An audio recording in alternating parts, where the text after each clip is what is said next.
এরপর আমরা আমাদের বিদ্যালয়ের পক্ষ থেকে উত্তরীয় পরিয়ে বরণ করে নেব। সম্মানীয় সভাপতি মহাশয়কে উত্তরীয় পরিয়ে বরণ করে নিচ্ছে আমাদের বিদ্যালয়ের ছাত্রী অঙ্কিতা ভৌমিক।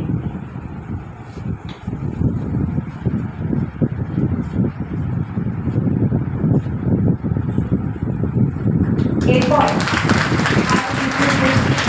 বিশেষ অতিথি সম্মানীয় প্রণব মহারাজজিকে উত্তরীয় করিয়ে দিচ্ছেন আমাদের বিদ্যালয়।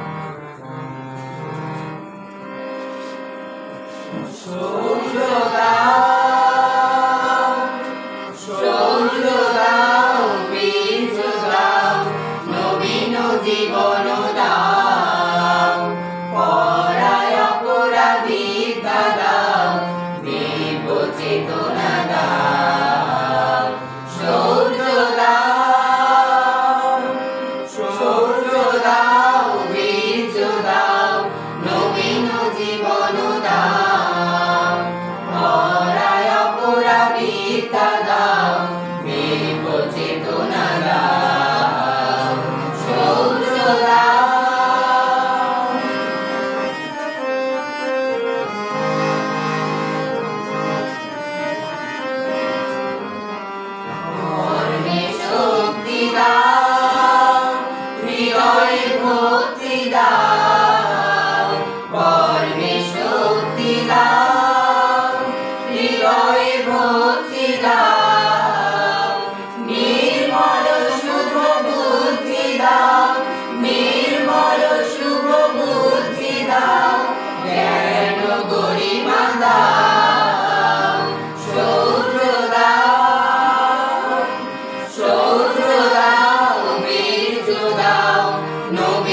জীবন দাও, পরায় অপরাধীতা দাও, দেব চেতনা দাও, শৌর্য দাও।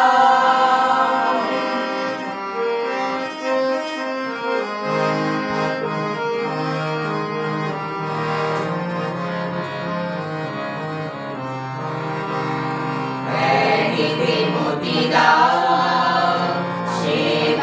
প্রীতি দাও, ত্যাগীতে মতি দাও, সেবাতে প্রীতি দাও, স্বার্থ দ্বন্দ্ব ভেদ বুদ্ধি চিরতরে মুছে দাও, স্বার্থ দ্বন্দ্ব ভেদ বুদ্ধি চিরতরে মুছে দাও, নব যুগের নবীনতন্ত্রে দীক্ষিত করো মিলন মন্ত্রে, এ নব যুগের নবীনতন্ত্রে দীক্ষিত করো মিলন মন্ত্রে, সার্থক করো জীবন মোদের, সার্থক করো জীবন মোদের, চরণে শরণ দাও, শৌর্য দাও, শৌর্য দাও, বীর্য দাও, নবীন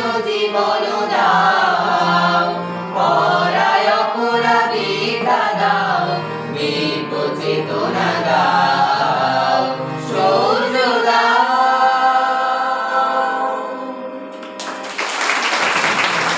ধন্যবাদ।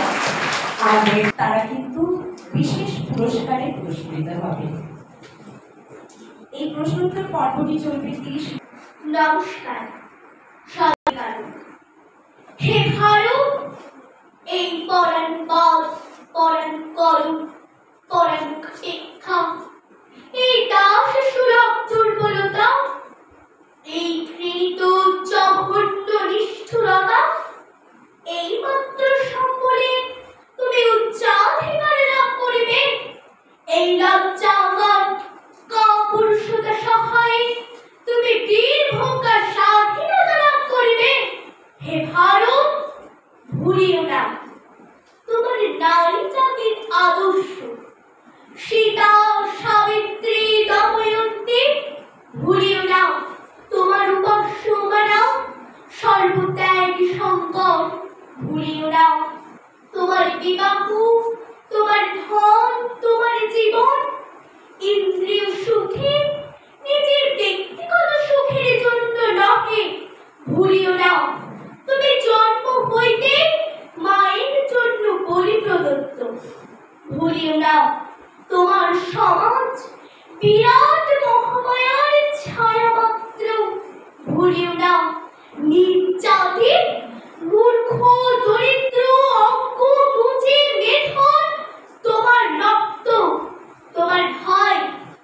হে বীর, সাহস অবলম্বন করো, সদর্পে বলো, আমি ভারতবাসী। ভারতবাসী আমার ভাই। বলো, মূর্খ ভারতবাসী, দরিদ্র ভারতবাসী, ব্রাহ্মণ ভারতবাসী, চণ্ডাল ভারতবাসী আমার ভাই। তুমিও কর্মমাত্র বস্ত্রাবৃত হইয়া সদর্পে ডাকিয়া বলো, ভারতবাসী আমার ভাই, ভারতবাসী আমার প্রাণ, ভারতের দেবদেবী আমার ঈশ্বর, ভারতের সমাজ আমার শিশু সজ্জা, আমার যৌবনের উপবন, আমার বার্ধক্যের বারাণসী। বড় ভাই, ভারতের মৃত্তিকা আমার স্বর্গ, ভারতের কল্যাণ আমার কল্যাণ। আর বন্দিরা, হে গৌরীরা, হে জগদম্বে, আমার মনুষ্যত্ব দাও। মা, আমার দুর্বলতা, কাপুরুষতা দূর করো, আমার মানুষ করো। নমস্কার। ধন্যবাদ এবং অনেক স্নেহ জানাই। সভায় উপস্থিত আছেন প্রণব মহারাজ, আমাদের স্বামী একরূপানন্দজি, ওনাকে শ্রদ্ধা এবং প্রণাম নিবেদন করি। উপস্থিত আছেন এই বিদ্যালয়ের প্রাক্তন প্রধান শিক্ষক মহাশয় এবং এই বিদ্যালয় যে প্রভূত উন্নতি সাধন করেছে, যার হাত ধরে শ্রীযুক্ত মানব শ্রীযুক্ত বিধানচন্দ্র সামন্ত মহোদয়, ওনাকেও প্রণাম এবং শ্রদ্ধা নিবেদন করি। উপস্থিত আছেন আমার বিদ্যালয়ের আমার সহকর্মী, শ্রদ্ধেয় সহকর্মীবৃন্দ আর আমার স্নেহের ছাত্রছাত্রীরা। আজকে এই যে সভাটা, অনুষ্ঠানটা হচ্ছে, এটা প্রকৃতপক্ষে হওয়ার কথা ছিল 28 তারিখ, 28শে আগস্ট। তোমরা দেখতে পাচ্ছ ডেট এটাই লেখা আছে। আমরা সেদিন করেছি, কিন্তু মহারাজের একটু অসুবিধে হয়েছে, বাইরের পরিবেশ ঠিক ছিল না, আসতে পারেনি। তাই আরেকবার একটা সুযোগ হলো তোমাদের সেই প্রয়োজনীয় অত্যন্ত গুরুত্বপূর্ণ কথাগুলো আরেকবার শুনে নেওয়া। যেহেতু আর 5টা সভার মতো এই সভাটা নয়, মনোযোগ থাকবে, শান্তভাবে, সংযতভাবে সবটাই শুনতে হবে তোমাদের। তোমাদের উপকারে লাগবেই বলে এমন একটি অনুষ্ঠান আমরা আয়োজন করেছি এবং তমলুক রামকৃষ্ণ মিশনকে আমরা ধন্যবাদ জ্ঞাপন করি আমাদের স্কুলকে বিবেচনা করার জন্য। প্রথমত মূল্যবোধ শিক্ষা, মূল্যবোধ কি জিনিস সেটা আমাদের জানতে হবে। মূল্যবোধ কি? মানুষ যে বস্তুটিকে সর্বাপেক্ষা সত্য ও সুন্দর বলে জ্ঞান করে, তার মূল্যেই সে জগৎকে যাচাই করে, নিজের জীবনের সিদ্ধান্তগুলো নেয়, সেটাকেই আমি ব্যক্তিগতভাবে মূল্যবোধ বলতে চাই। আমরা আমাদের জীবনের নানান রকম সিদ্ধান্ত ভালো ভাবনা থেকে, একটা সুচিন্তিত ভাবনা থেকে নিই, সেটাই মূল্যবোধের সঠিক সংজ্ঞা হওয়া উচিত।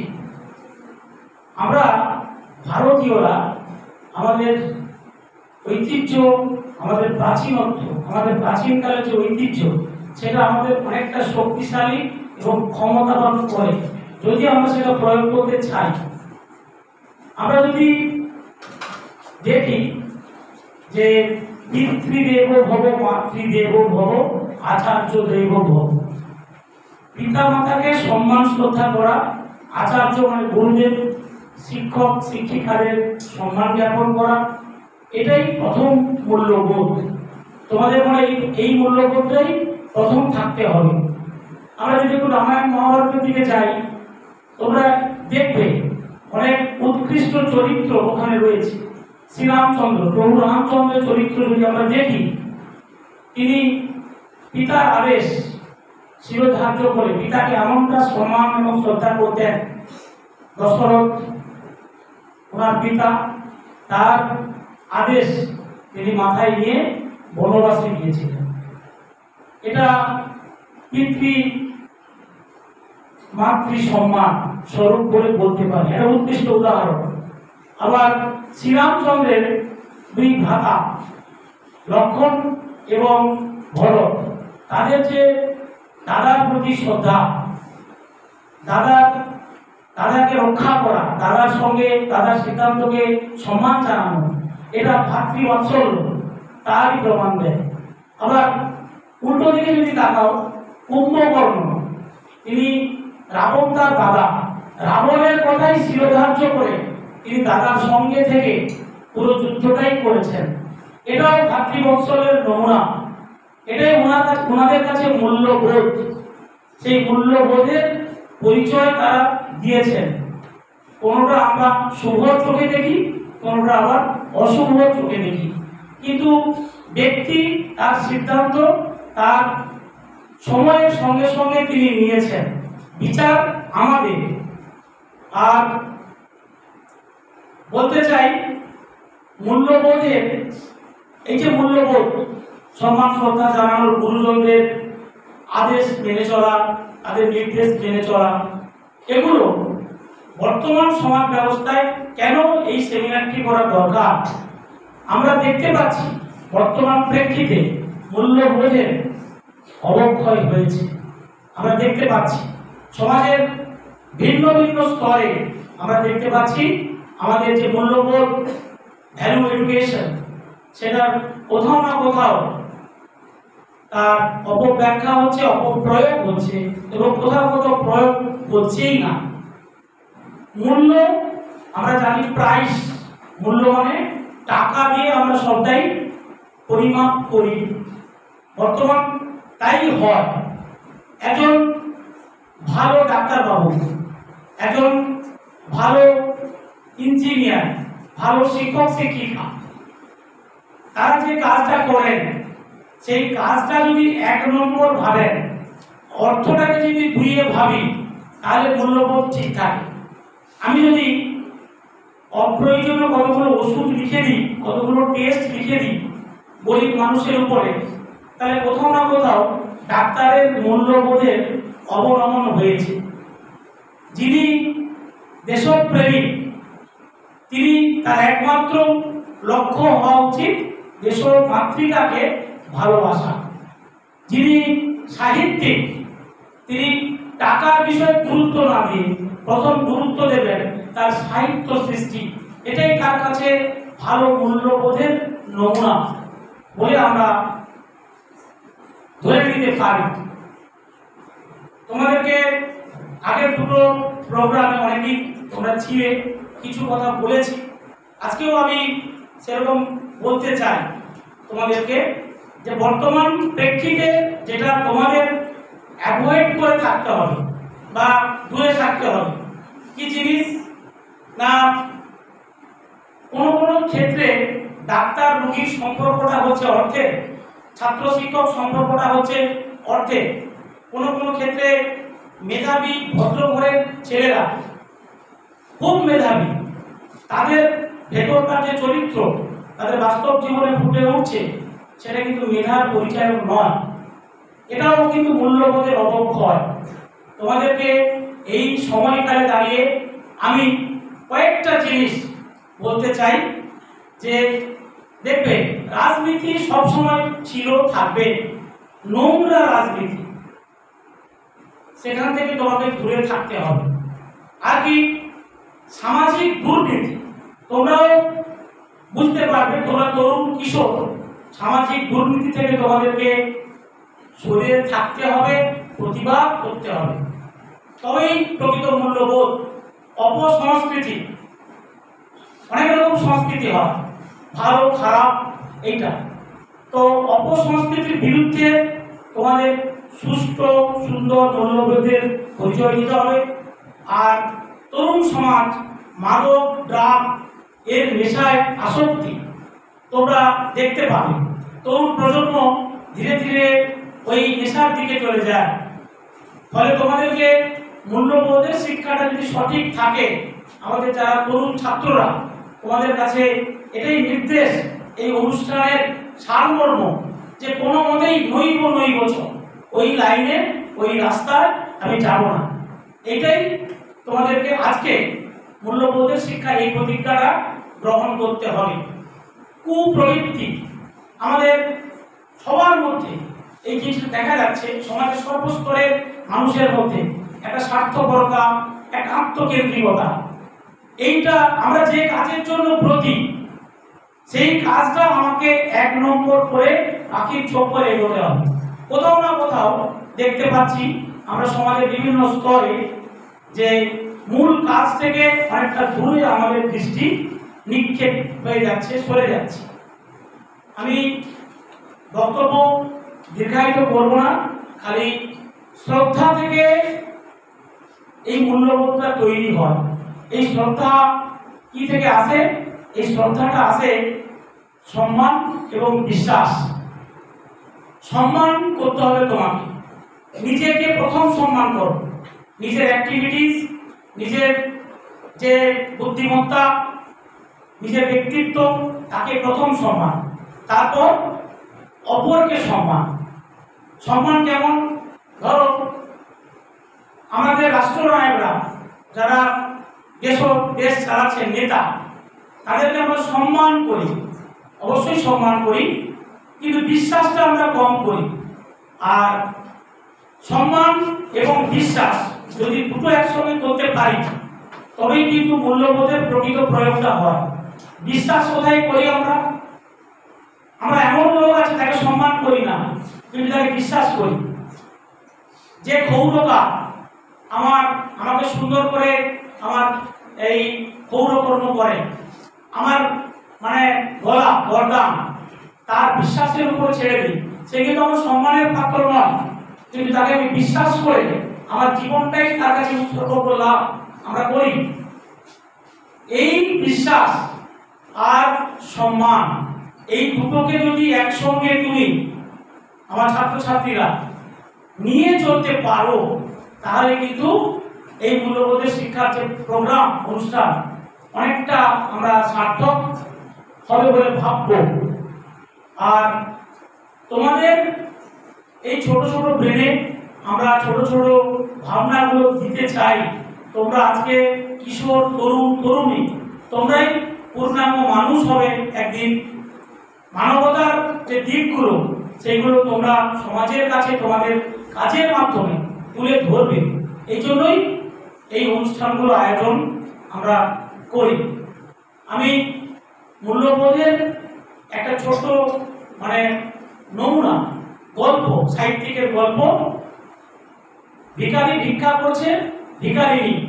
জায়গাটা কলকাতার রাসবিহারী অ্যাভিনিউর কাছে।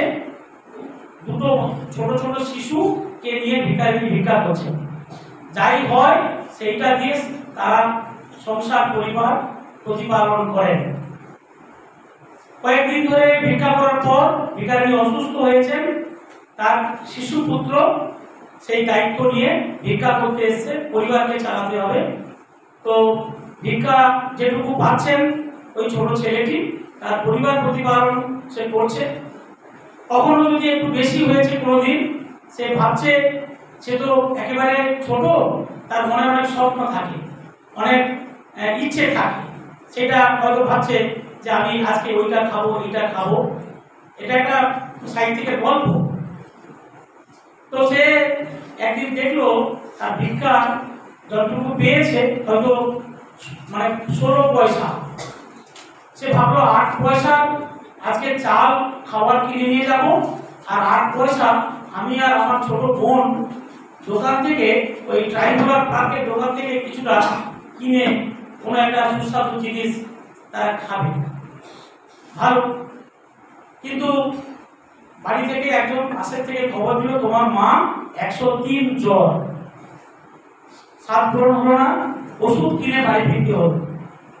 কয়েকদিন ভিক্ষা করতে করতে সে দেখলো দেশপ্রিয় পার্কের মোড়ে একটা জায়গায় সে একটা টাকা পুরো ভিক্ষা পেয়েছে, 1 টাকা। আর সেদিন তার খুব আনন্দ যে এইটা সে তার মতো করে ব্যবহার করবে। কষ্ট করে সেই ভিক্ষা করে ফিরছে। দেশপ্রিয় পার্কের মোড় থেকে একটু এগিয়ে যখন সে তীর্থপতি ইনস্টিটিউশন নামে স্কুল আছে, ওই স্কুলের কাছে যাচ্ছেন, তখন দেখছেন একজন খোড়া মানুষ, চোখ অন্ধ এবং খোড়া একজন মানুষ ভিক্ষা করছে। এবং তাকে দেখে ওই ভিক্ষুক ছেলেটি এতটাই দয়া হয়েছে তার মনে, সে এত সুস্বাদু খাবার একটু আগে স্বপ্ন দেখছিল, সে তার হাতে ওই পুরো 1 টাকা গুঁজে দিয়ে যে ঝুঁক সে দিয়েছে একেবারে তার বাড়ি পর্যন্ত। এখানেই সাহিত্যিকের প্রশ্ন, এত আনন্দ ওই ছেলেটি ওই দানটা করে জীবনে আর কখনো পায়নি, যে আনন্দটা সেই মুহূর্তে সে লাভ করেছে। এইটা হচ্ছে মূল্যবোধের প্রকৃত শিক্ষা। আমার ক্ষমতার সর্বোচ্চ সীমা যেটা আমি করতে পারি সেইটা নিজেকে উজাড় করে দেওয়া, ওই ভিক্ষুক ছেলেটি যেটা করতে পেরেছে। আমরা অনেকেই পারি না, আমরা অনেকে মূল্যবোধের কথা বলি কিন্তু পেছন থেকে আটকে থাকি। তাই এই মূল্যবোধের যে আলোচনা মহারাজ বলবেন, প্রণম্য মহারাজ বলবেন, আমাদের প্রণম্য হেডমাস্টার মশাই বলবেন, নানান রকম সামাজিক প্রোগ্রাম করে থাকেন। তোমাদের মধ্যে এই ভালো গুণগুলো একটু ভালো করে প্রচারিত হোক, এইটাই আমি প্রার্থনা করব। আমাদের ছাত্রছাত্রীরা তাদের যে মানবিক গুণ, সেই গুণগুলোকে তারা ভালো করে প্রকাশ করুক। আমি ব্যক্তিগতভাবে বিশ্বাস করি সেই শক্তির কোনো দাম নেই যে শক্তি কার্যে পরিণত হয় না, সেই মার্কশিটের কোনো দাম নেই যেটা অ্যাপ্লিকেশন করা যায় না। তাই আমরা সবাই কায় মনোবাক্যে একদম নিঃস্বার্থভাবে সবাই এক বাক্যে আমরা জগতের মঙ্গল সাধন হবে। আমাদের তরুণ প্রজন্ম তাদের কর্ম নিষ্ঠা এগুলো দিয়ে উদ্বুদ্ধ হয়ে শুধু বিদ্যালয়কে না, নিজের পরিবারকে না, সমাজকে অনেকটা উজাড় করে দেবে, এই আশা আকাঙ্ক্ষা রাখবো। আর আরেকবার ঠাকুর মা স্বামীজির চরণে প্রণাম নিবেদন করব। স্বামীজি তোমাদের মধ্যেই শত শত যুবক যুবতী চেয়েছিলেন যারা কাশ্মীর থেকে কন্যাকুমারিকা পর্যন্ত ভারতের প্রচার করবেন, ভারতকে বিখ্যাত হওয়ার জন্য। আরো সগর্বে বলবো আমরা যে জগতের একটি দেশ ভারতবর্ষ, তার অনেক কৃষ্টি, অনেক সংস্কৃতি, অনেক শক্তি আমরা প্রকাশ করছি। সবাই আমার ছাত্রছাত্রীরা সবাই সফল হও, সবাই যথার্থ মানুষ হও, এই বলে আমার উদ্বোধনী যে বক্তব্য শেষ করছি। ধন্যবাদ। আমাদের প্রথম স্থান অধিকার করেছেন, এখনো আমাদের সামনে সেই কবিতা আবৃত্তি করে শোনাচ্ছে। নমস্কার। প্রথমে ঠাকুরমা স্বামীজির চরণে প্রণাম। মঞ্চে উপবিষ্ট সভাপতি মহাশয় তথা আমাদের বিদ্যালয়ের প্রধান শিক্ষক মহাশয়, প্রণম্য মহারাজজি ও আমাদের বিদ্যালয়ের প্রাক্তন প্রধান শিক্ষক মহাশয়, পরিচালক কমিটির সদস্যবৃন্দ ও অন্যান্য অতিথিবৃন্দ ও আমার বিদ্যালয়ের শিক্ষক শিক্ষিকা শিক্ষাকর্মী সহ আমার দাদা দিদি ভাই বোন ও সহপাঠীদের যথাস্থানে শ্রদ্ধা প্রীতি ও শুভেচ্ছা জানিয়ে আমি আমার স্বামী সম্বন্ধে লেখা কবিতাটি উপস্থাপন করছি। চির অমর জীবনায়ক হেবি বিবেকানন্দ, তুমি ভারতের গর্ব, ভারতের সম্মান, তুমি হতে দাও রে গর্ব। এ ধরনীকে তুমি চেয়েছ ধর্মের পবিত্র আলো, তোমার জন্যই তো যুবনায়ক খুঁজল অধর্মের কালো। তোমার বাণী শ্রবণী মধু, লিখন স্বর্ণাক্ষর। তোমায় নিয়ে মনের ভাবনা হয় না কোনো অন্ত। তারুণ্যের প্রতীক তুমি, তুমি চিরতরুণ। আত্মবিশ্বাস করতে তোমায় করেছি মোরা স্মরণ। তুমি শ্রেষ্ঠ, তুমি মহান, আলোর দিশা তুমি। এ জগৎ পেয়েছি তোমায়, তোমার তুলনা হয়েছে কমই। তুমি করেছ মহান কর্ম, সারা বিশ্ব কৃতজ্ঞ। তোমার প্রয়াণে আজও মোরা রয়েছি স্তব্ধ। নমস্কার। ধন্যবাদ এবং অনেক স্নেহ জানাই।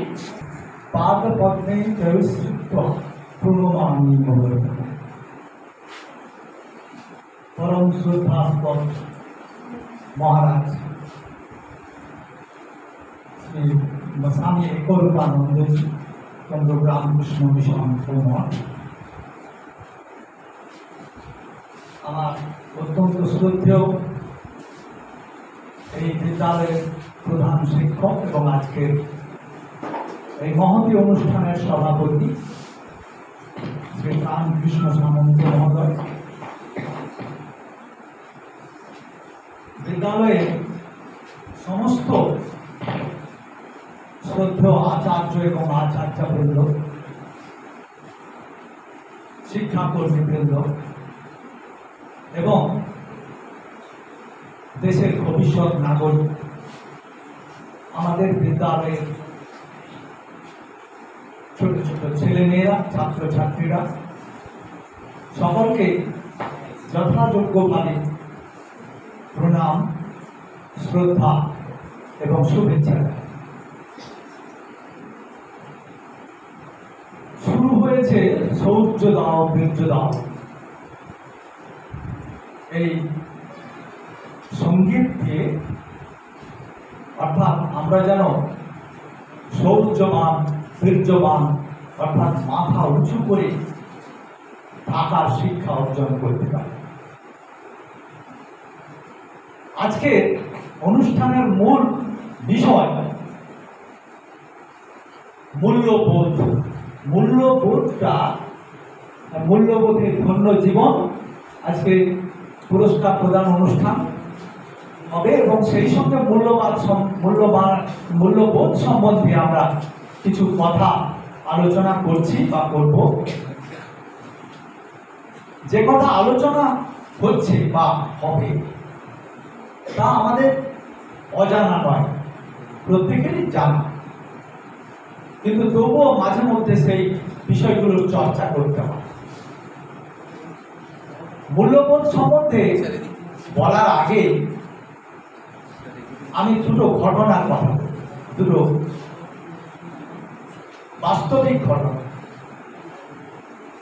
আমাদের সভাপতি মান্যবর শ্রী প্রাণকৃষ্ণ সামন্ত মহাশয় বলছিলেন যে ডাক্তার ইঞ্জিনিয়ারের কথা, সবাই ভালো হতে চায়,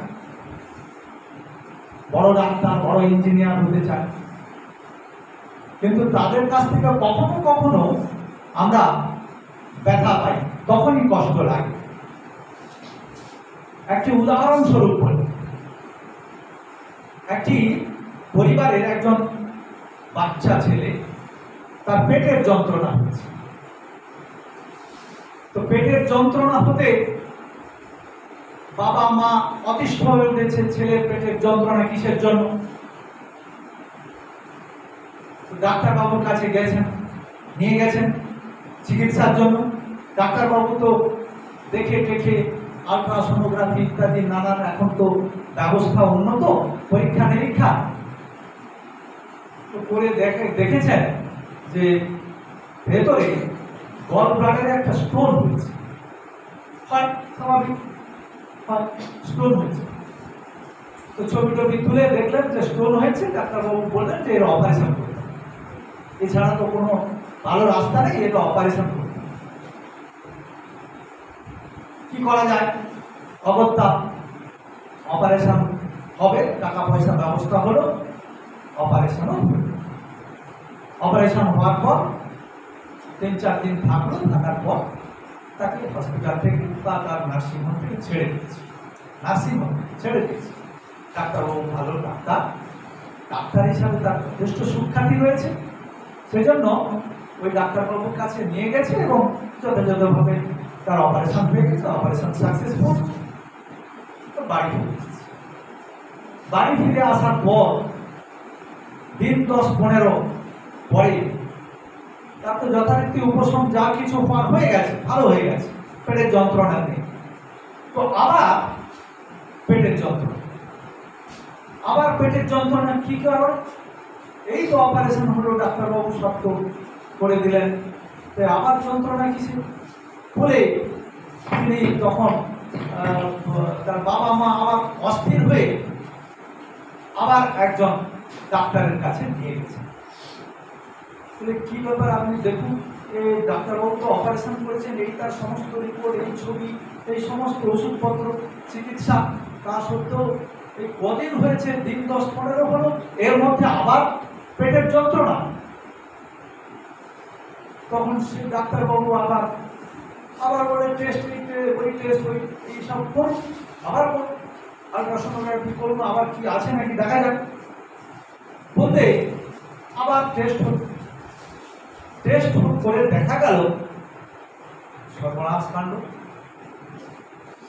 তার যে গল ব্লাডারের স্টোন, সেটা তো অপারেশন হয়েছে, সঙ্গে সঙ্গে তার একটা কিডনি, 2টো কিডনি থাকে আমাদের সকলেই জানি, একটা কিডনি নেই, একটা কিডনি নেই।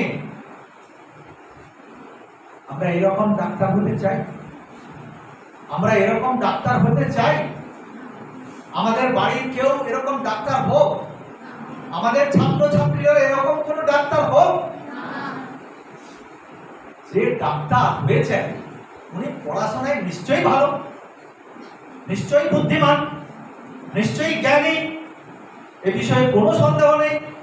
ডাক্তার হিসাবে তার হাতের যশ যথেষ্ট রয়েছে। এক ডাকে সেই ডাক্তারবাবুর নাম সকলে চেনে, জানে, বিশ্বাস করে। কিন্তু সেই ডাক্তারবাবু এমন কাজটি করলেন যে সেই বাচ্চাটি তার কিডনি একটা হারিয়ে বসে। এটা আমরা নিশ্চয়ই চাই না। এটাই হচ্ছে মূল্যবোধ, এইটাই হচ্ছে মূল্যবোধ। তিনি অনেক টাকা চেয়েছেন, অনেক টাকার মালিক তিনি, তাও তিনি লোভ সামলাতে পারেননি। কিডনি একটা নিয়ে বিক্রি করে দিলে আরো অনেক টাকা পাওয়া যাবে। নিশ্চয়ই আমরা সেরকম হতে চাই না। আমাদের ছাত্রছাত্রীরা কেউ এরকম ডাক্তার হোক আমরা জীবনে কেউ চাইব না। আর একটা কথা, দুই দেশের মধ্যে খেলা হচ্ছে, কেনিয়া এবং স্পেন, দৌড় প্রতিযোগিতা হচ্ছে, একটা ইন্টারন্যাশনাল স্পোর্টস কম্পিটিশন চলছে, দৌড় প্রতিযোগিতা। কেনিয়ার যিনি অনেক দেশের প্রতিযোগীরা এসছে, প্রতিযোগিতায় অংশগ্রহণ করেছে। তো কেনিয়া থেকে যিনি ফাইনাল প্রতিযোগিতায় ফাইনাল লেভেলে যখন দৌড় হচ্ছে, ফাইনাল ইভেন্ট হচ্ছে, তো সেখানে যিনি প্রতিযোগিতায় অংশগ্রহণ করেছেন বা তিনি সুযোগ পেয়েছেন ফাইনালে, তার নাম হচ্ছে আবেল মুতাই। আবেল মুতাই কেনিয়া দেশের নাগরিক। আর আরো যারা সেই প্রতিযোগিতাতে অংশগ্রহণ করেছিলেন বা প্রতিযোগী, তার মধ্যে আছে স্পেন, ইভান ফার্নান্ডেজ, স্পেনের একজন প্রতিযোগী, তার নাম ইভান ফার্নান্ডেজ। 2013 সালের ঘটনা, 2013 সালে ঘটনা। তো ফাইনাল ইভেন্টে সব দৌড়চ্ছে, দৌড় শুরু হয়ে গেছে। কেনিয়া আবেল মুতাই প্রচন্ড বেগে দৌড়চ্ছে, তার ধারে কাছে নেই। সবাই দৌড়ে অবশ্যই ভালো বলেই তো ফাইনাল প্রতিযোগিতাতে অংশগ্রহণ করতে পেরেছে। সবাই খুব সুন্দর দৌড়চ্ছে, কিন্তু আবেল মোতাই তিনি এত জোরে দৌড়াচ্ছেন যে তার পেছনে সকলে পড়ছে। দৌড়ে গিয়ে যখন তার এন্ড পয়েন্ট, ফাইনাল পয়েন্ট, সেখানে পৌঁছে গেছেন, পৌঁছে যেতে গিয়ে তার কি মনে হয়েছে, এত জোরে দৌড়ে এসছে হাঁপিয়ে, মনে হয়েছে যে আমি পৌঁছে গেছি, কিন্তু তখন পৌঁছয়নি, কিছুটা বাকি আছে, সামান্য কিছুটা বাকি আছে। আর একটুখানি দৌড়ে গেলে, দুপা দৌড়ে গেলে তিনি পৌঁছে যাবেন ফাইনাল পয়েন্ট। কিন্তু তিনি দেখলেন তো ধারে কাছে কেউ নেই, আমি ফার্স্ট হয়ে গেছে। কিন্তু তার পেছনে ছিল ইভান ফার্নান্ডেজ, স্পেনের। সে দেখলো আরে কি করছে, আরে সামনে এন্ড পয়েন্টে না গিয়ে এদিক ওদিক তাকাচ্ছে কেন? ওর সঙ্গে সঙ্গে তার পেছনেই ছিল, সঙ্গে সঙ্গে গিয়ে এক ধাক্কা মেরেছে, ধাক্কা মেরে তাকে ফেলে দিয়েছে, ধাক্কা মেরে ফেলে দিয়েছে। ফেলে দিল, কি হলো? সবাই অবাক, ফেলে দিল কেন? দেখা গেল ওই ফার্স্ট ইভান ফার্নান্ডেজ যে ফেলে দিল সে সেকেন্ড, আর যে আবেল মোতাই যাকে ঠেলে ফেলে দিল সেই ফার্স্ট হয়ে গেল। অথচ ইভান বা ফার্নান্ডেজ সে সহজেই ফার্স্ট হতে পারত, সে সহজেই ফার্স্ট হতে পারত দৌড়ে গিয়ে, করেনি, সে ফার্স্ট হয়নি। তারপরেই সাংবাদিকরা তাকে ধরেছে, সে কে ধরেছে? আরে কি ব্যাপার, আরে তুমি তো ফার্স্ট, তুমি কেন এরকম কাণ্ডটা করলে? তুমি তো ফার্স্ট, তুমি তো থেমে গেছে, তুমি তো দৌড়ে এন্ড পয়েন্টটা টাচ করলেই হয়ে যেত। বলছে না, ও শিক্ষা আমার মা আমাকে দেয়নি, ও শিক্ষা আমার মা আমাকে দেয়নি।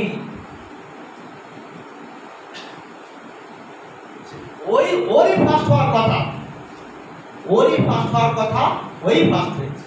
আমার সেকেন্ড হওয়ার কথা, আমি হয়েছি। এইটাই তার উত্তর ছিল। একটু ঘটনা বললাম, তো এর দ্বারা মূল্যবোধ কি? মূল্যবোধ হলো উচিত আর অনুচিত। আমি মহারাজের কাছে আমি ক্ষমা চেয়ে নিচ্ছি, মহারাজ আপনার তো অনেক পাণ্ডিত্য, অনেক পড়াশোনা করেছেন, আমি বাবু ওইসব পড়াশোনা করতে পারি, আমি আমার সাধারণ বুদ্ধি দিয়ে, আমার অনুভূতি দিয়ে যেটুকু দেখি আমি সেটুকুই বলছি, আমি কেতাবি ভাষা বলতে পারবো, তা ক্ষমা করতে দেব। মূল্যবোধ হলো আমি যেটুকু বুঝি, উচিত আর অনুচিত দুটো সঙ্গে, কোনটা করা উচিত আর কোনটা করা উচিত, এটুকুই আমি বুঝি। আর আমার মনে হয় এটুকু বুঝলেই যথেষ্ট। ব্যক্তিগত জীবনে, সামাজিক জীবনে, সাংসারিক জীবনে, সমস্ত জায়গায়, কর্মক্ষেত্রে আমাদের কোনটা করা উচিত আর কোনটা করা উচিত নয়, এই সম্বন্ধে যদি আমাদের সুস্পষ্ট ধারণা থাকে, তাহলেই বোধহয় আমরা মূল্যবোধ শিখতে পারি। আচ্ছা, এই মূল্যবোধটা শিখে আমাদের কি কাজে লাগে? আমি যদি না শিখি, আমার প্রয়োজন কেন মূল্যবোধ শিখে? আমি তো ভালো করে পড়াশোনা করব, আমি অনেক জ্ঞান অর্জন করব, অনেক বড় বড় ডিগ্রি অর্জন করব, ফার্স্ট হব, আমার বাবা মা তাই চায়, আমার বাড়ির সকলে তাই চায় তুমি ফার্স্ট হও, সকলের সামনে তোমার নামটা যেন থাকে মেরিট লিস্ট, তোমার নাম যেন ওইখানেই থাকে এক নম্বর, সেকেন্ড হয়ে না, দেখো ওর থেকে তুমি এগিয়ে থাকবে, যে করেই হোক তোমাকে ফার্স্ট হতেই হবে। চাই তো মা বাবা আমার গুরুজন সকলেই চান ফার্স্ট হতে হবে, অনেক জ্ঞান অর্জন করতে হবে, এক নম্বরে নাম রাখতে হবে, তবেই তো এক নম্বরে আমি চাকরিটা পাবো। চাকরি পেতে গেলে আমার নাম্বার বেশি দরকার, প্রথম হতে হবে। এইটাই তো চাই, এইটাই তো আমরা চাই, ছোটবেলা থেকে তাই শিখে আসছি। এই শিক্ষায় আমরা শিক্ষিত। মূল্যবোধটা কি কাজে লাগে? মূল্যবোধ থাকলে কি আমার বড় পাস হয়ে যাবে? আমি কি ফার্স্ট হয়ে যাব? না তো। আমি যদি না পড়ি, আমি কোনটা ভালো কোনটা মন্দ এইসব পাঠ নিতেই থাকি, আর আমার ওদিকে পড়াশোনা যাক, আমি ফার্স্ট হব, আমি পাস করবো? আমি তো পাস করবো না। ওই সব চিন্তা ভাবনা করা ঠিক না। বাড়িতে সবাই বলে ওই সব বাদ দাও, তুমি ভালো করে পড়ো, সমস্ত কিছু বাদ দাও, পড়ো আগে ভালো করে, বেশি করে পড়ো, অবজেক্টিভ পড়ো, সিলেক্টিভ পড়ো, কোন প্রশ্নের সঠিক কোন উত্তরটা হবে, কিভাবে ঠিক দিতে হবে সেইটাই মুখস্থ করো, সেইটাই প্র্যাকটিস করো, বারে বারে প্র্যাকটিস করো। বেশি নম্বর তোমার ঝুলি থেকে কেউ কেড়ে নিতে পারবে না। এটাই তো ঠিক। মূল্যবোধ কি কাজে লাগে? লাগবে আমাদের জীবনে কোনো কাজে? এই যে উদাহরণ বললাম, ডাক্তারবাবু সে একটা কিডনি অতিরিক্ত কখন চুরি করে নিয়েছে,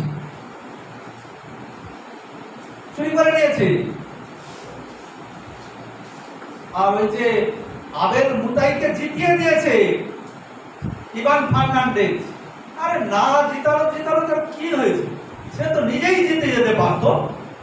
সেটাই তো আমরা চাই, আমাদের বাড়ি থেকে এটাই শিক্ষা দেওয়া হয়। তাহলে কোনটা ঠিক? আমরা এই পড়াশোনা করে ফার্স্ট হবো, ভালো চাকরি করবো, লোক গাড়ি বাড়ি সব হবে, আমাকে লোকে মান্যতা দেবে, মানবে গুনবে, এটাই হবে? না ওই মূল্যবোধ, এই সাধারণ জিনিস মূল্যবোধ নিয়ে কি হবে? আচ্ছা, আমাদের জীবনের উদ্দেশ্যটা কি? আমরা পড়াশোনা করছি কেন? আমরা কেন শিক্ষা গ্রহণ করছি? বাবা মা বলেন, স্যার বলছেন, স্যার তো বলছেন তবে মানুষ হোক, মানুষ হয়ে আমার লাভটা কি হবে? আরে লাভ ক্ষতির ব্যাপার আছে, মূল্যবোধ, এই মূল্যর একটা ব্যাপার আছে। মূল্য মানে টাকা পয়সা, আমরা জানি, এইটা আমি ভালো করে জানি। মূল্য মানে ওই টাকা পয়সার ব্যাপার একটা আছে। এই টাকা পয়সা এখানে আছে যদি তবে বলো, নাহলে দরকার নেই। কি হবে ওসব শিখে জেনে? আমাদের জীবনের উদ্দেশ্য এই যে টাকা পয়সা, এই টাকা পয়সাটা কি কাজে লাগবে? টাকা পয়সাটা আমরা যাতে জীবনে ভালো থাকতে পারি, সুখে থাকতে পারি, আনন্দে থাকতে পারি, এর জন্যই টাকা পয়সা দরকার। কিন্তু ভুল নয় কিছু। কিন্তু ধরুন আমি একটা বাইরে বেরিয়েছি, আমার একটা আইসক্রিম খেতে ইচ্ছা করছে, আইসক্রিম দোকান সামনে আছে, আইসক্রিম তো খেতে ভালো লাগে, নিশ্চয়ই ভালো লাগে, সকলেরই ভালো লাগে, আমারও ভালো লাগে। তো আমার আইসক্রিম কিনে একটা খেয়ে নিলাম, পয়সা আছে পকেটে, পয়সা না থাকলে হবে না, কিন্তু পয়সা তো থাকতে হবে। পয়সা আছে, আমি কিনে খেয়ে। আচ্ছা, ওই পয়সাটা দিয়ে আইসক্রিমটা খেলাম তো বটে, ভালো তো লাগলোই বটে। আচ্ছা, যখন শেষ হয়ে গেল, আইসক্রিমটা তো শেষ হবে না, থেকে যাবে। আইসক্রিম তো এক সময় শেষ হয়ে যাবে, বলে যাবে, খাওয়া শেষ হবে। খাওয়া শেষ হলে কি সেই তৃপ্তিটা থাকে? খাওয়া যখন শেষ হয়ে গেল, মনে হয় না শেষ হয়ে গেল, যাক আরেকটা হলে ভালো হতো। তো কি আর করা যাবে? এই গাড়ি একটা আমি কিনলাম, আমার টাকা আছে, অনেক টাকা আছে, আমি কিনে ফেললাম। তাহলে সেই গাড়িটা যতক্ষণ আমার থাকবে, আমি ততক্ষণ গাড়িটা চলতে পারবো। যখন থাকবে না খারাপ হয়ে যাবে, পুরনো হয়ে যাবে, চুরি হয়ে যাবে, অ্যাক্সিডেন্ট হয়ে যাবে ইত্যাদি ঘটনা ঘটতে পারে। তখন কি হবে? সেই সুখ বা সেই আনন্দ আমাদের কি পাবো? আমরা পাই আমরা? তো সুখ বা আনন্দ, তৃপ্তি, এমন কাজ যেন আমরা করতে পারি যাতে পার্মানেন্ট, স্থায়ী, চিরকাল স্থায়ী থাকবে সেরকম আনন্দ। সেই আনন্দ কোথায় পাওয়া যায়? কি করে পাওয়া যায়? এই ভোগবাদী জীবন আজকে যেটার দিকে আমাদের সবাইকে ঠেলে দেওয়া হচ্ছে, সমস্ত ছাত্রছাত্রী, সমস্ত ভবিষ্যৎ প্রজন্ম, আমরা যারা বড়রা, এমন অর্থনৈতিক ব্যবস্থা হয়েছে আমাদেরকে সেই দিকেই টেনে নিয়ে চলছে, অন্যদিকে তাকাবার কোনো সুযোগই নেই। চলো চলো ছোট ছোট ওই দিকেই গেলে টাকা পাওয়া যাবে, টাকা টাকা টাকা টাকা করছি, কিন্তু আমরা যে প্রকৃত সুখ তার আর হদিশ রাখতে পারছি। যদি আমরা রাখতাম তাহলে বিরাট বিরাট হাই রাইজ বিল্ডিং উঠছে, 20 তলা, 50 তলা, 100 তলা বিল্ডিং। সেই বিল্ডিং এ যারা থাকে তাদের কারোর সঙ্গে কারোর কোনো যোগাযোগ নেই, কোনো হৃদ্যতা নেই। ছেড়ে দাও, ওর সব বড় লোকেদের ব্যাপার, আমাদের ছোটখাটো ব্যাপার। বাড়ি আমরা কি করি?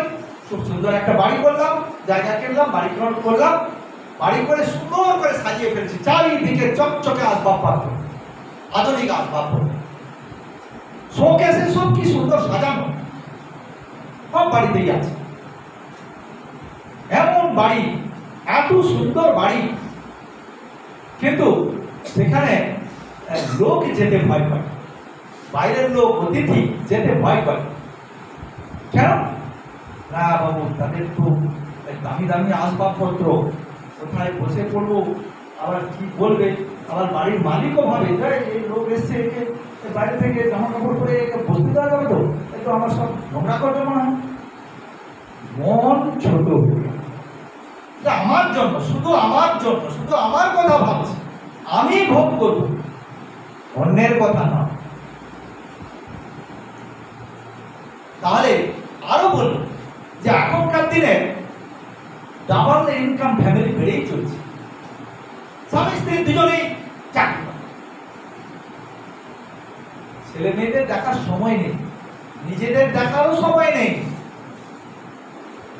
Double income. কিন্তু সেই সঙ্গে সঙ্গে আমরা এটাও দেখতে পাচ্ছি ডিভোর্সের সংখ্যা অনেক বেড়ে যাচ্ছে। আমরা কি ডিভোর্স চাই? আমরা তো পরিবারে সকলে একসঙ্গে আনন্দে থাকবো, এটাই চাই। সেই আনন্দটা পার্মানেন্ট হচ্ছে কি?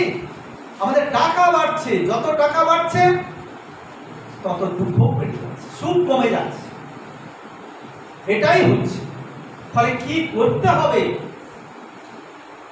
আমাদের প্রত্যেকের জীবনের একটা লক্ষ্য থাকে যে বৃদ্ধি, অগ্রগতি আর সাফল্য, তিনটার মধ্যে পার্থক্য আছে। বৃদ্ধি, অগ্রগতি আর সাফল্য। বৃদ্ধি মানে কোনো জিনিস আমরা টাকা পয়সা বাড়িয়ে ফেললাম, ব্যবসা করলাম, কিছু করলাম, টাকা বেড়ে গেল, সেটাকে বলে বৃদ্ধি। আর যদি অগ্রগতি হয়, তার সঙ্গে মানবিকতা যদি যোগ করা যায়, যদি নীতিশীলতা যোগ করা যায়, যোগ হয়, তবেই সে কিছুটা অগ্রগতি হলো মানুষের জন্য, সমাজের জন্য, সমাজকে নিষ্ঠাপরায়ণ করবার জন্য সে করবে। আর তার সঙ্গে যদি মূল্যবোধ যুক্ত হয়, আধ্যাত্মিকতা যুক্ত হয়, তাহলেই সে জীবনে সফল হতে পারবে। তাহলে আমরা চাই সফল জীবন, আমরা চাই সফল এবং আনন্দময় জীবন। সেই জীবনের জন্য আমাদের মূল্যবোধ শিক্ষাটা দরকার। কোনটা উচিত, কোন কাজ উচিত আর কোন কাজ অনুচিত, এটাই দরকার। আর মহারাজ বসে আছেন, রামকৃষ্ণ মিশনের মুখ্য কথা, আত্মন মোক্ষার্থম জগদ্ধিতায়, নিজের মুক্তির জন্য আর জগতের কল্যাণের জন্য জীবনটাই হলো শ্রেষ্ঠ জীবন। আত্মন মোক্ষার্থম জগদ্ধিতায়, নিজের কল্যাণের জন্য, নিজের মুক্তির জন্য এবং জগতের কল্যাণের জন্য যেভাবে যে জীবন উৎসর্গীকৃত সেই জীবনই হচ্ছে সফল জীবন। তাই এই মূল্যবোধ শিক্ষা আমাদের দরকার। আমরা যাই করি না কেন, আমরা যদি জীবনে সফল হতে চাই, তাহলে আমাদের জ্ঞান, বুদ্ধি, পরিবার, ক্ষমতা এগুলো যদি 20% ম্যাটার করে আর বাকি 80% ম্যাটার করে তার কতটা মূল্যবোধ আছে। যদি মূল্যবোধ থাকে, সত্যি সত্যি যদি সে মানুষ হয়, মনুষ্যত্বের অধিকারী হয়, তবেই সে সকলের পূজনীয় হয়ে উঠবে। আর সেই কারণে শ্রী রামকৃষ্ণ তিনি তার পুঁথিগত বিদ্যা বা প্রাতিষ্ঠানিক বিদ্যা তো কিছু নেই, তিনি আজকে সকলের কাছে সমাদৃত, পূজনীয়। কেন? একটাই উদাহরণ থেকে জানবেন। আমরা সকলে আজকে এই অনুষ্ঠান থেকে যদি একটু বুঝতে শিখি যে কোনটা উচিত কাজ আর কোনটা অনুচিত কাজ, তাহলে এই মূল্যবোধ শিক্ষা সার্থক হবে। সকলকে ধন্যবাদ আমাকে বলার সুযোগ দেওয়ার জন্য। আর মহারাজের কাছে আমি ক্ষমা প্রার্থী, 3 মিনিট আমার বেশি হয়ে গেছে।